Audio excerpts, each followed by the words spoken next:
It was the sense of like knowing that I had the freedom to leave. I had the Mm, freedom to be able to do what I wanted to do, to go places where everybody else got to go and I didn't get to go because I was stuck mhm. here. So Right, it's just right. like the relief of knowing that I'm good. I'm okay. I can leave, I can come back. Like I have freedom. You're listening to Cultureful, where strangers become neighbors.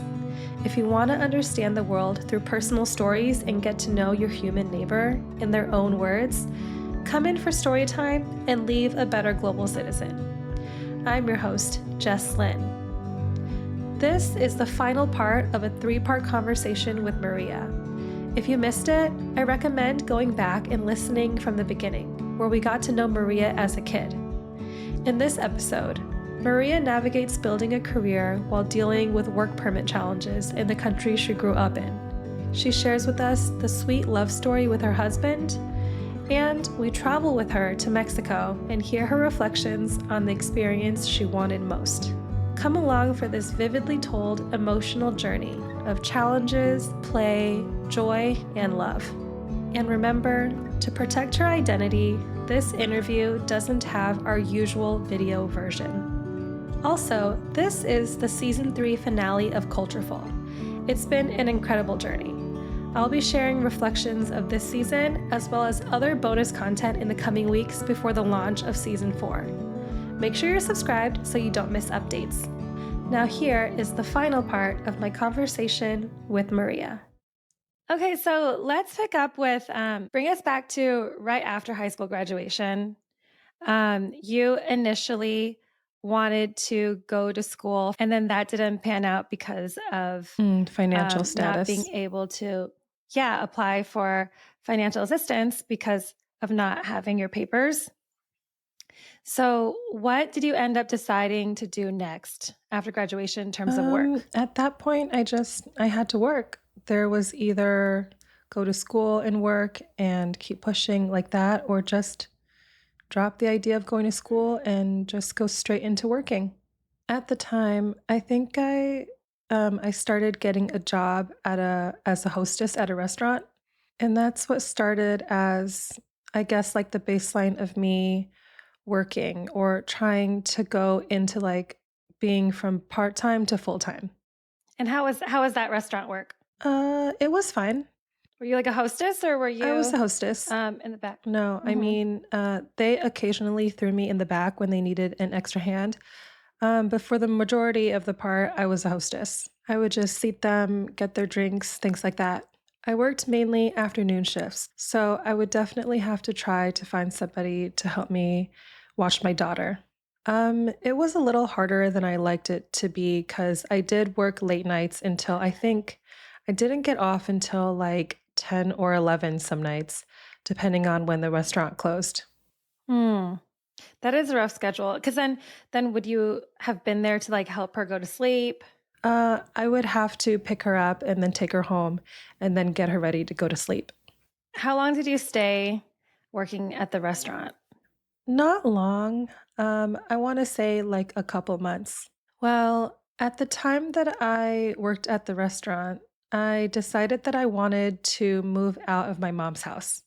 I moved into an apartment with a friend. I lived there for a couple months, and then I think, So it was you, your daughter, and your friend. and she had her son. So it was us Mm-hmm. two and both of our kids in an apartment. Mm-hmm. And then I think her lease was ending and she was ready to move out into another apartment complex, but I wasn't. At the time, I didn't have a car. So I was relying on a bunch of people giving me rides Wow. to and from work, to and from picking my daughter up. And then I ended up having to move back in with my mom because of the fact that she was going to move apartments to another location where it was completely Mm. out of my way. There was no way I could do it. So I did have to move back in with my mom for a while. And then I went back to working with my mom in cleaning buildings for a while. And then after that, I was still living with my mom, but we had moved to another place. And then that's when I had gotten a job at a hardware store. Mhm. And at the time, I was working off of a work permit. Dreamers refers to undocumented individuals brought to the United States as children. Under the Deferred Action for Childhood Arrivals DACA program, established in 2012, eligible individuals can apply for temporary deportation relief and an accompanying work permit. To qualify, applicants must have entered the U.S. before age 16, resided in the country continuously since June 15, 2007, and be enrolled in school or hold a high school diploma or GED. Tying legal status to a short rolling window for work permit renewals creates profound systemic instability for DACA recipients. The expiration date forces individuals into a perpetual cycle of costly out of pocket fees, recurring biometric screening, and bureaucratic delays. Because federal processing backlogs can pause an individual's legal status overnight, it also creates immense friction for employment, making long term career planning, financial mobility, and family stability extremely challenging. So, when I moved from that one suburb to the other suburb and I started working at the hardware store, I acquired enough money for me to actually move out on my own. So, I did move out, got my very first apartment by myself, and I was there for about a year. Then that work permit expired. I then got let go from the Oh, hardware dang. store because I did not have a work permit at the time. I then had to go back and move back in with my mom after that because I didn't have a job. I was struggling with having reliable transportation at the time, so it just didn't pan out the way I wanted it to. So here I go, moving back in with mom. I was working a project manager job at the time, and my boss went as far as like helping me out, and he was consistently giving me rides and helping me take my daughter to preschool. So did the work permit just expire? Like, what kind of work permit was it? It expires and then you do have to reapply. I did reapply. Mm. However, my application, which was going through a little slower than I wanted, so I did not get my work permit, or at least a letter from immigration stating that I was allowed to work in the US for me to like have an actual job. Then, so after you got the work permit, then you're working for the project manager job. When I got the work permit, I actually kind of fell back from working at the project manager job. And that's when I got hired at a convenience store and worked there for a few years. And eventually, that's when I moved into my current house Directly. directly. I had gotten with my now husband around the time that I started working at the convenience store. We got together and I moved in with him to this house, and we have been here since. Okay. Tell me more about meeting the husband. Meeting the husband. So Yeah, it ironically, seems notable. So let's, yeah, expand, please.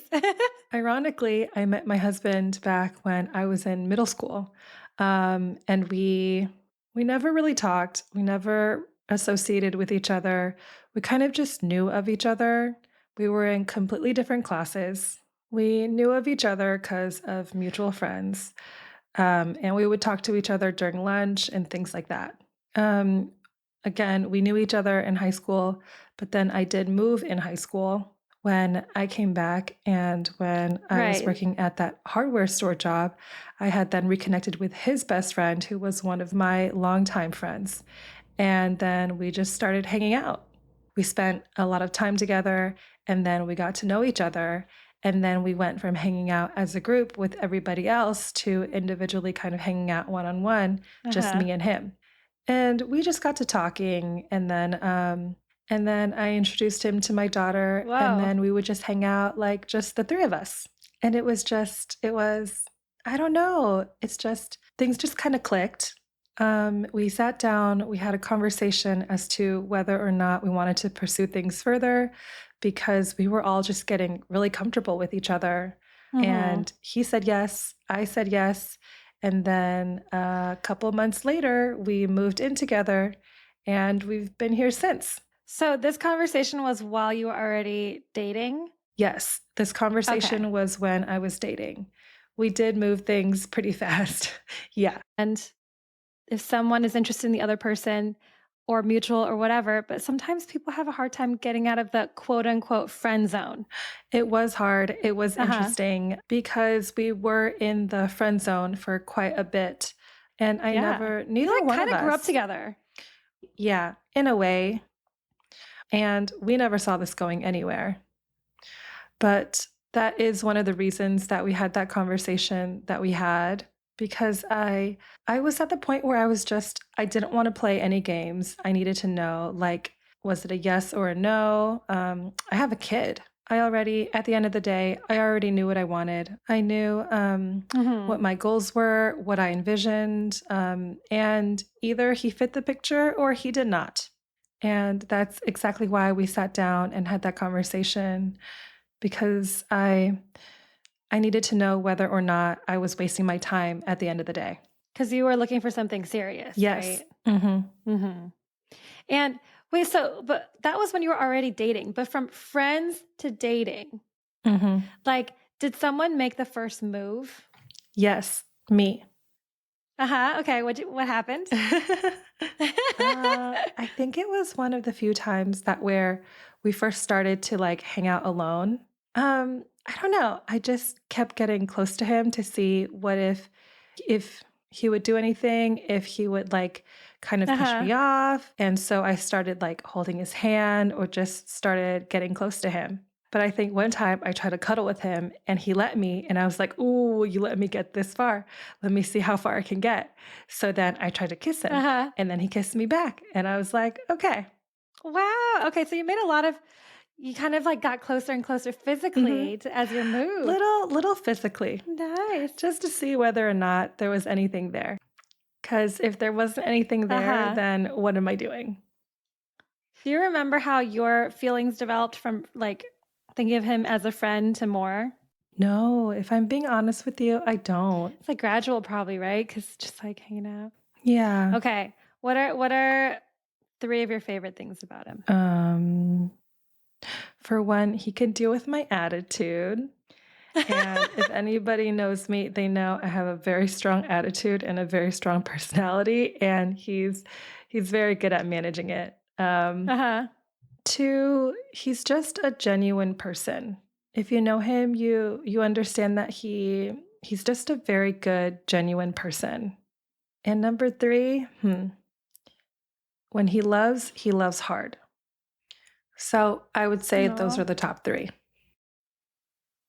Okay. Well, I'm glad you guys found each other. Well, I mean, it sounds like I'm glad you made the move. It sounds like, It took time because neither one Yeah. of us saw this coming and going anywhere. Uh-huh. Yeah, it was interesting. And then when we came out to the friend group, even they were surprised, but not like surprised. Uh-huh. Because like I said, we did gradually start to hang out Yeah. alone rather than with them. So they were thinking, oh, okay, something's up. But we never let them in on anything until we knew there was something to let them in on. Yeah. Mhm. Strategic. Also, shout out to your husband because he's been really supportive of you making time to do these interviews. And like, we even had like a pre interview chat. And I know you have a lot of things going on, like family stuff. He is. He is always very supportive of like anything I want to do. If I tell him I want to do it, Go for it, right? yeah, he's very supportive about anything I want to do. If he sees that I genuinely want to do it or like it's good for me or if it benefits me in any way shape or form, he Oh. will 100% back me up. There's no ever any doubt for him not to support me in my mind. Aw. I love hearing about like relationships going right. I feel like there's like a lot of media and all this stuff. It's like about people getting together. It's about like the drama of something, but then Yeah. like regular, like being married, like when things are going well, a lot of times we don't talk about it because it seems like there's not as much to quote unquote talk about. There's But not. but it's beautiful when things are just like stable and working. Thank you. So, back to your work timeline. After the restaurant work, you ended up working at the convenience store for a few years. What did you end up doing there? Ended up working at a convenience store for a few years. What did you end up doing there? I am a clerk. The entire time, I am a clerk. I did try to move up in management. That did not go in my favor. After a few years is when I really started to like take a step back, view my life, view if I was happy where I was at. I was not. So in my mind, I'm like, okay, what can I change? I've already spent the past 2 years trying to move up in management. They didn't want to give me the position that I wanted. So now what's next? What's next? And so I go online, I start looking up at programs around me to get like certifications or licenses and anything that has a manageable time frame. I came across this ad for this healthcare program. It was close to my house, and the way it was taught was the way I liked, and it was a manageable time frame. And then I took the program and I got my certificate. And then with my certificate, I then started putting out applications to healthcare offices literally everywhere. I kid you not. I probably sent out dozens and dozens of applications Nice. because I was just anything that was in near my house, near my kids' schools, because they were going to school in, or they are going to school Mhm. in a different district than where I live. So I was like, within anything within this radius, I was like, okay, cool. I got a few Uh-huh. interviews. I took the job at the first interview that I had. I was there for about a month. I ended up clashing heads with another person there. So I didn't see that it was a good fit for me. So I kind of just saw my way out. Uh-huh. I ended up working at my current office. What drew you into this particular healthcare program? I actually started talking to another employee who I befriended Uh-huh. while working at the convenience store. And she was telling me how she used to work at a healthcare office. And it was like just really easy, very, very chill, good pay, things like that. And most of the jobs, because most offices are only open Monday through Friday, I was like, okay, that's exactly what I Good need. hours. Exactly. Good hours. I was tired of working at 5 a.m. I was tired of working on the weekends and not being able to spend time with my kid when she wasn't in school. Mhm. So I needed a good schedule and I needed something that would fit her school schedule plus my work schedule. It wasn't a good fit anymore. There was initially something else I wanted to do in healthcare, but I was like, okay, cool. This is like second best. It was still a step moving forward into, The medical field. right, the medical field. So I was like, let's do it. And what draws you to the medical field? Wanting to be somebody to help other people. At the end of the day, my goal is to help you either feel better about yourself or just give you a good mind that you're. So, yeah, do you like your work now? You've been doing it for I do. And because getting into this job, ironically, is when I found out I was pregnant with baby number two. So Mm. it worked out. It was perfect timing. I had a good job, stable income, good hours, and I was able to manage both jobs until it was closer to my son's birth. Wow, okay. He's the one you were trying to put down for a nap right before this. Oh my goodness. Yes, yes. He's a very energetic toddler that would not go for a nap. He tried to trick me. He was like, okay, I'll go for a nap, and lies in my bed and was like, all right, it's nap time. I was like, no, we go to nap in your bed. He's like, no, mommy, mommy's bed. So we maybe Aw. have another half an hour of him napping or so. At what point did you and your husband get married? So we actually got married after my son was born. How did you decide on the timing of when to get married? Okay, so we were initially supposed to get married earlier. However, I ended up getting sick and I ended up being in like excruciating pain. And for the life of me, no one could figure out what was wrong with me. And I Mm. was very stubborn on the fact that I needed and wanted a fall wedding or fall anniversary. And so I was very, very stubborn that it had to be fall. And Uh-huh. ironically, I got sick all of fall that year. So I was like, oh, Oh, well, dang. looks like we're waiting till next year because like I'm very big. I'm very, very big on spooky. And like fall is my favorite season and I love like everything Uh-huh. spooky. And next fall rolls around, and I went and I get my nails done, and I had like a little ghost on the nail, and it was holding a bouquet of flowers. So the bright side was that it ended up being a date that I really wanted. So I got married, and that is it. Did you have a reception? So we actually haven't had the reception yet. Okay. We just had a lot of things financially come up to where I can't have it yet, and that's fine. We did what we wanted to do. We got married. We went to the courthouse. We had his parents. I had my mom and her partner, and we had our kids, and that's all I needed. And do y'all spend a lot of time with like your side of the family or his side of the family, both? I would say equally with both. With my side of the family, I go bother my mom like every week Uh-huh. at minimum. We're consistently in communication with everybody. We have gone on multiple vacations with his family. So I say we spend about 50-50 with both. Like, what does quality time with your family look like and quality time with his family look like? Just personality differences. Okay.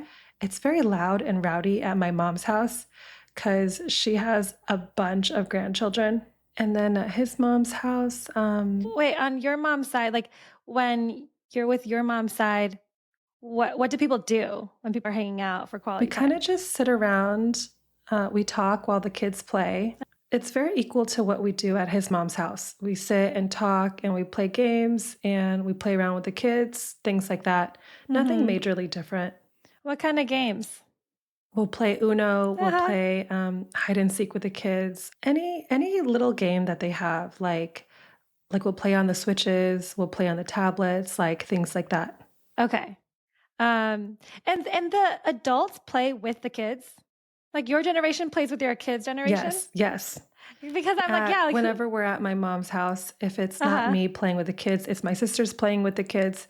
If not, there's so many of us that will just kind of switch in and out on whoever's not like in the kitchen having a conversation. But yes, we'll play with them. And who does the food? Who does the food? We kind of all chip in. It all depends. There's some days where we meet up at my mom's house and it's like we'll order pizza because we just want to order pizza. Uh-huh. But there's other times we'll show up at my mom's house because somebody decided to send some type of recipe in the group chat and say, "Hey, I'm craving this." And my mom will always be the one to tell you, "If you buy me the ingredients to make it, I'll show you how to make it." Or better Aw. yet, I'll make it. But she tricks you because she says she'll make it for you. And then she gets her hands on you and she's like, okay, go wash your hands and help me do this or help me do this. Let me teach you. Right. Like, let me teach you. Well, you're the one doing everything. Oh my goodness. My mom will play you because she does not. She's like, I'm too old for this. I don't want to do this anymore. So Your mom she'll, is very young though, she's right? very, She's she like, is young. However, she's very smart enough to play us. And she knows if we actually get there with all the ingredients, she has enough hands for someone to do something.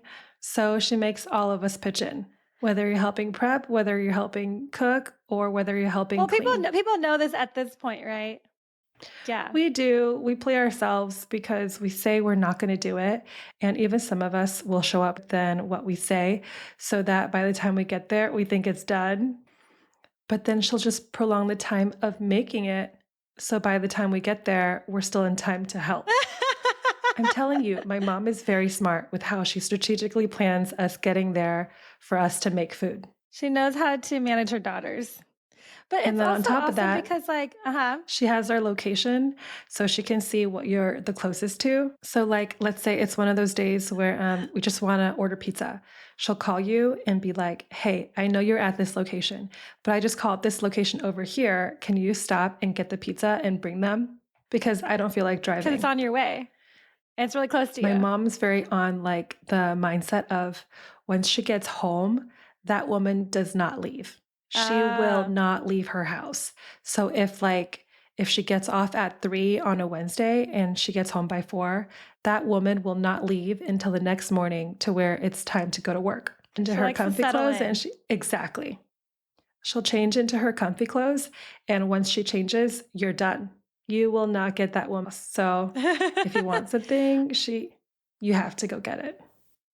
It's really cool though that like then actually Hmm. Like, whether she's, like, planning this or not, whatever, like, that's a really great byproduct because then you can pass on those recipes and yeah. At the end of the day, we're getting the experience, and what better way to learn than hands on? And, like, together, right? Yes. Instead of, yeah, like, text message over the phone because like, it's hard to learn a recipe really that way. It is. I've done it before. There's been multiple times when I'm like in the middle of a recipe and I'll FaceTime her and then be like, okay, I'm here. I did X, Y, and Z. Help me. I It's fun to hear about how people hang out because, I think everyone thinks like, well, this is just how we hang out and but every family hangs out in a different way. Like what you're Right. describing is like totally different about how our family hangs out. Like even when I was a kid, when we played games, it was like kids played with kids and like my parents' generations played with like they played with their peer generation. But like sometimes if like an uncle was visiting or like an aunt was visiting from abroad or something from Taiwan, like maybe they would like hang out with us, play like a little bit with us, but it wouldn't be like the common thing, No, even when I you was a know? kid, a lot of the adults would like come play with the kids and like mess with Aw. us. So that Uh-huh. has always been like around, and so I feel like that's why we feel the need to jump in with our kids. And then sometimes they'll get rowdy and they'll start bullying each other because one kid is better than the other kid, and then we gotta step in and be like, no, we're better than you. And then we just have to like Everyone it makes it a whole competition. We're very competitive within the family. Everyone in their play that's Mhm. hilarious, like, adults are jumping in to be like, "Oh, no, no, no, no, no, like, don't get a big ego." Hey, don't get a big ego, like, because 'cause they'll play, like Mario Karts or something, like, games Uh-huh. that we used to play when we were younger, and I'm like, "Okay, first of all, we played it first. Second of all, we're better than you." That's so fun, that sounds like a good Ironically, the time. other day, Uh-huh. my sisters or I think I saw it where it was a website that used to that now has all the old Disney Channel games, and I was Uh-huh. being me, and I was like, "Okay, let me check it out." And I checked it out, and it did play out, and it does have all the Disney Channel games. So I was introducing my daughter to all the games that I used to play online, like when I was her Aw. age. So it was very interesting. Was she into them? Some of them, yes. Some of them, not so much. But I was like, just kind of play around with them and see what you like. But it was very fun trying to show her the games that I used to play. That's really cool. After the break, Maria finally gets to reunite with family as we travel with her on her first trip back to Mexico. Hey neighbors, it's Jess. Thanks for listening, whether you're at the gym, folding laundry, or driving. Just a quick reminder when you've parked your car or have your hands free, take a quick second to rate the show and write a review. It helps grow the show and it gives us encouragement to keep interviewing our beautiful global neighbors. Thanks so much to Social Justice Origin Stories for writing on YouTube. Quote, I've just subscribed to the channel and look forward to going back through your archives to listen. I support what you're doing in trying to amplify diversity, end quote. Thanks so much for the support and review, Social Justice Origin Stories. All right, folks, let's get back to Maria's story. Okay, so let's transition to your first trip back to Mexico. So, when did that happen? Tell us about the trip.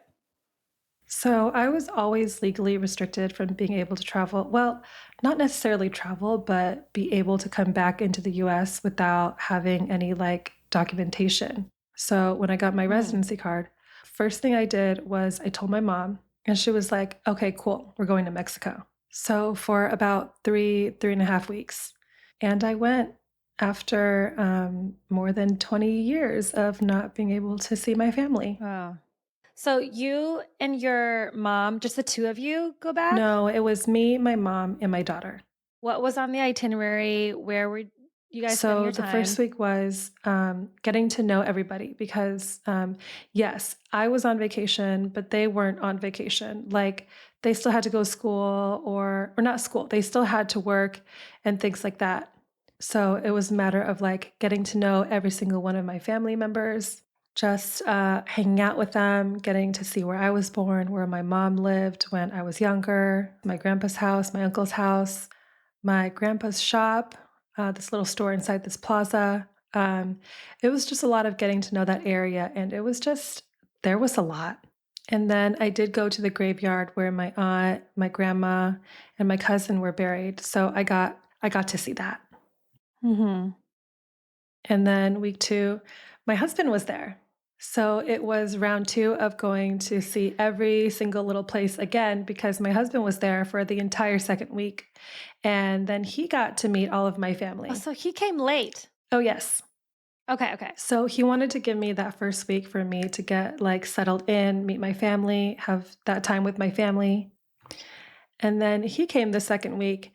Then he got to meet my family, which was very interesting because he did not speak a lick of Oh, Spanish. He has interesting. then picked up a little bit more while being with me.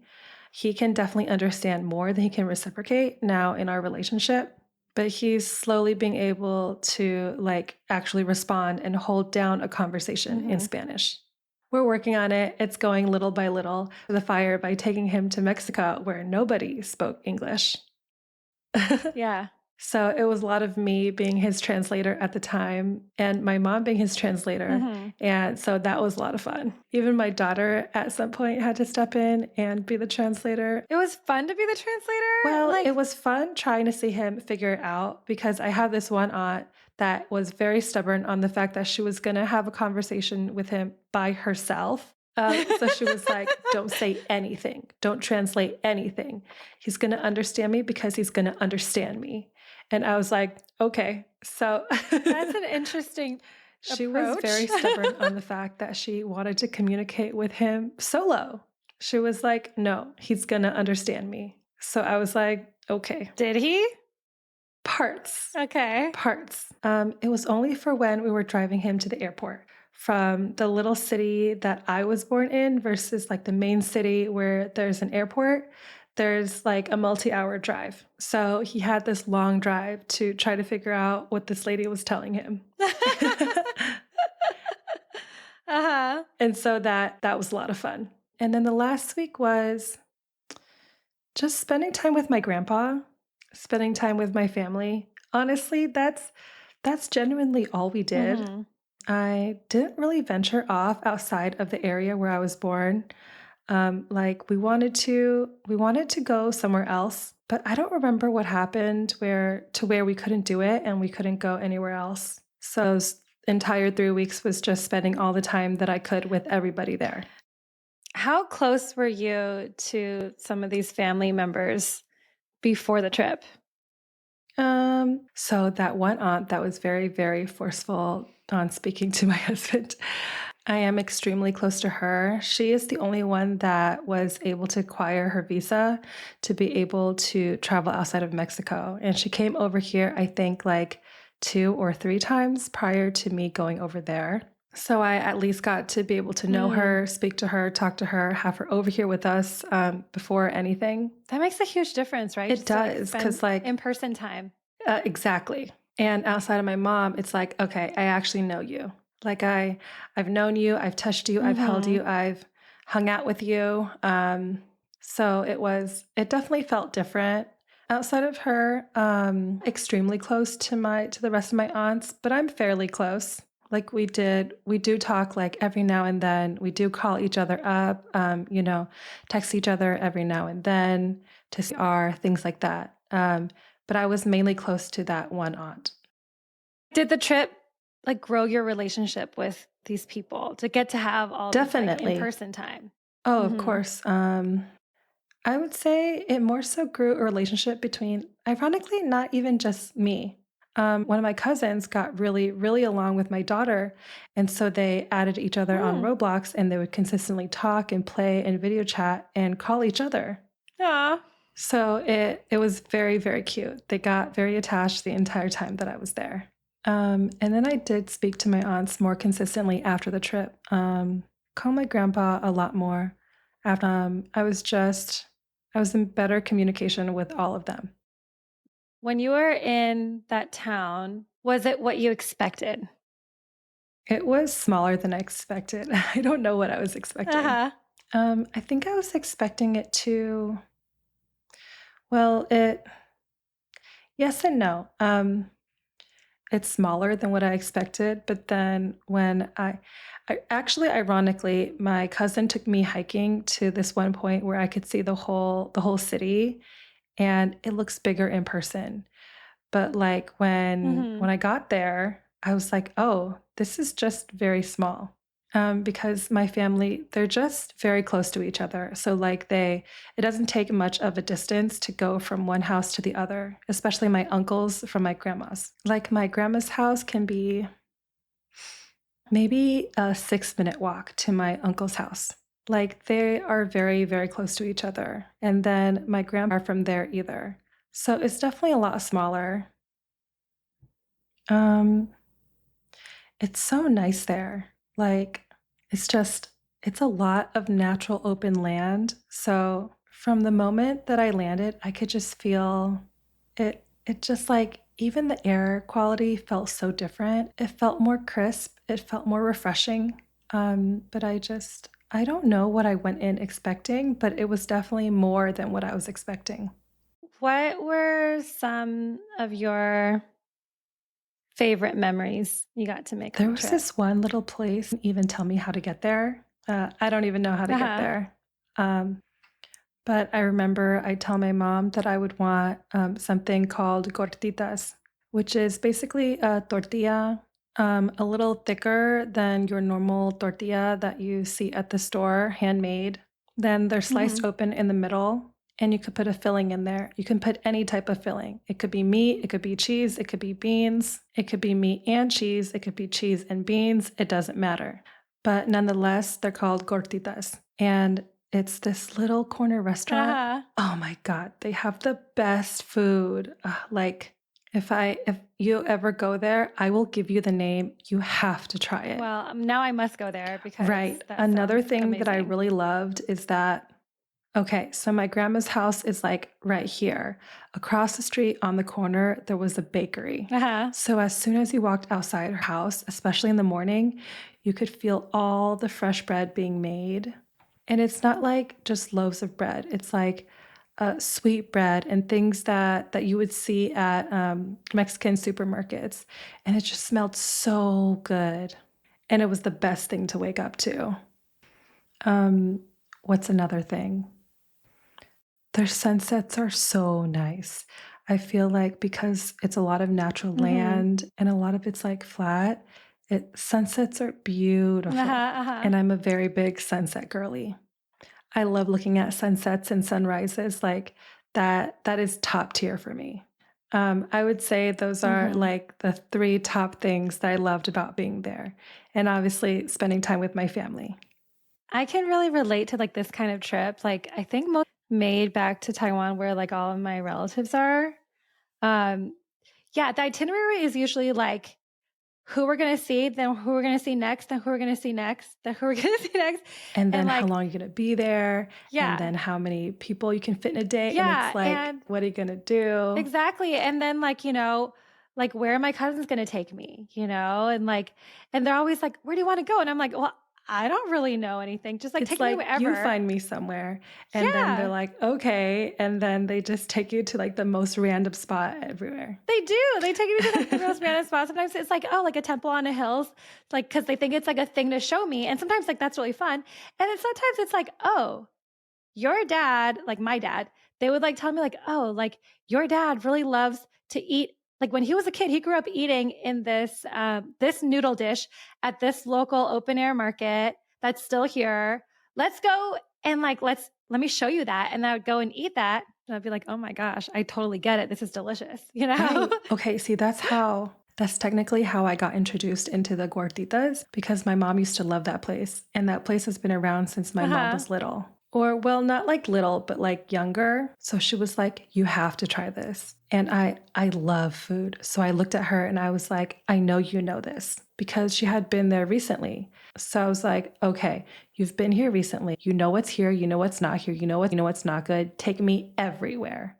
I was like, "Anywhere, everywhere."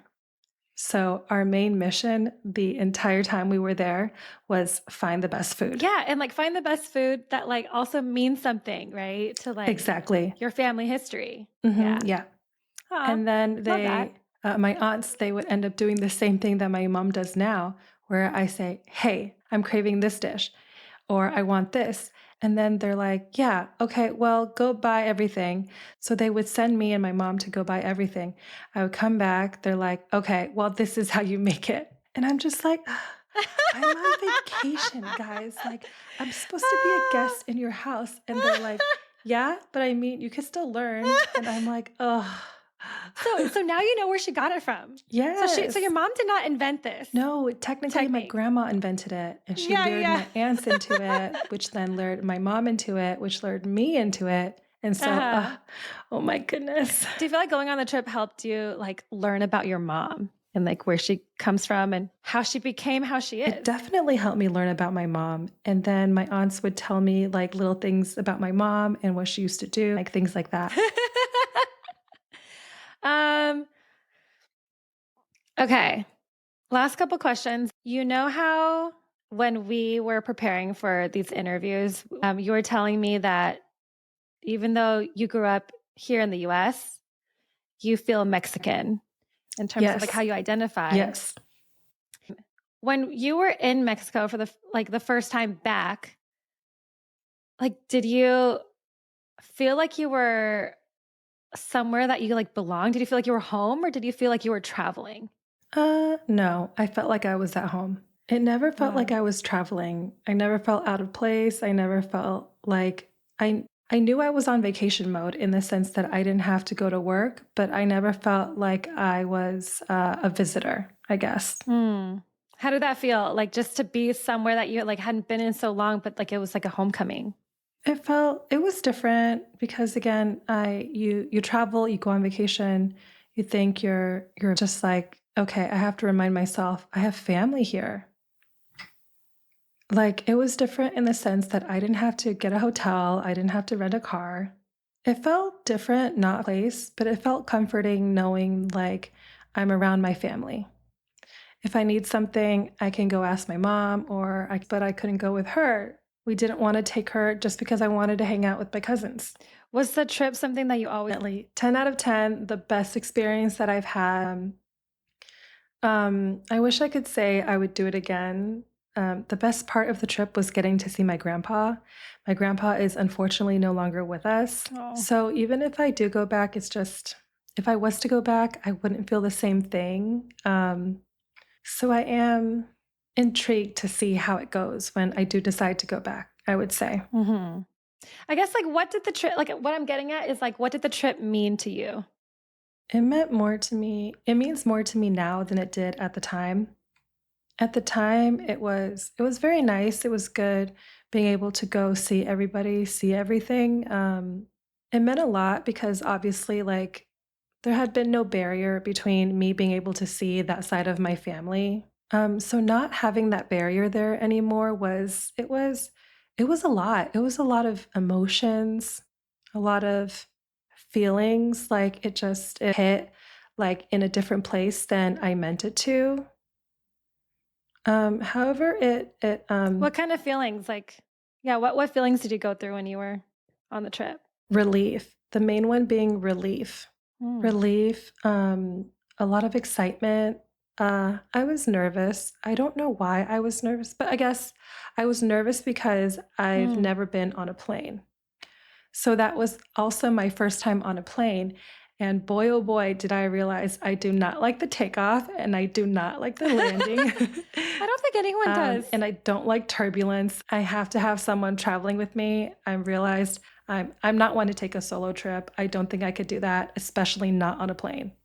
It was what would be the best way to describe that? Complete. I felt very complete. I had always felt like there was something missing, and being able to take my sisters to the airport and know they were going to Mexico and letting them and watching them go through security, like, I always felt so much jealousy. Like, the amount of jealousy running through me is like, it was ridiculous. So I guess being there is just, I could finally not hold that imaginary grudge on them that they had nothing like over it Mm. it felt that's why I felt like so much relief because I finally got to experience that one thing that I genuinely cared about. Going and being able to reconnect with your It's family not and your even roots. that. It was the sense of like knowing that I had the freedom to leave. I had the Mm, freedom to be able to do what I wanted to do, to go places where everybody else got to go and I didn't get to go because I was stuck mhm. here. Not that I couldn't have gone, but coming back was the issue. So Right, it's just right. like the relief of knowing that I'm good. I'm okay. I can leave, I can come back, I can do as I please. Like I have freedom. Mhm. To come back to your To come family. back, yes, to come Yeah. back to my to my house, to everything, to my life. Mhm. To wrap up the series, I usually ask people if they have anything they want to plug. I guess my plug would be where there's a will, there's a way. There's always a way to move up in life. There's always a better step in life. There's always something better. It may not seem like that in the moment. And I had a lot of those moments in my life where I was just in the deepest point of my life. And I didn't think I'd come out, but I feel like I'm doing pretty good now compared to where we started. So one day at a time, and you'll be where you want to be. Well, thanks, Maria. Thank you for having It's me. really I feel very touched and moved, and I feel like I learned a lot from your story. Well, you're welcome. That was the final part of my conversation with Maria and the season 3 finale. I wanted to anchor the season with her story, full of resilience, reflection, and feeling. I'm inspired by not only her words, reminding us that there's always better times to come, but also the example of how she lived that in her own life. Wherever you are, whatever you're challenged by right now, things will get better. Helpful for me to hear that too. And, dear listener and neighbor, thank you so much for being here for season 3 as we grow this global neighborhood. We'll be back for season 4 at the end of the summer. Bonus episodes and reflections will drop between now and then. Make sure you're subscribed on whatever you're listening on so you don't miss updates. I'm going to share reflections on the amazing conversations we've had in season 3, and I'm also baking away at a companion newsletter for Cultureful. So there's a lot to look forward to. Get excited and stay tuned. If you're looking forward to season 4, to meeting more of our beautiful global neighbors close up, we are always grateful to get new supporters. Think of it as buying us a monthly coffee, but actually tea because we don't actually drink coffee. The link to contribute to Cultureful is in the show notes. This episode was hosted, produced, and edited by yours truly, with executive production support from Ruben Yana Rubin. I'm Jess Lynn. Take care of yourself and your neighbors, and we'll see you soon.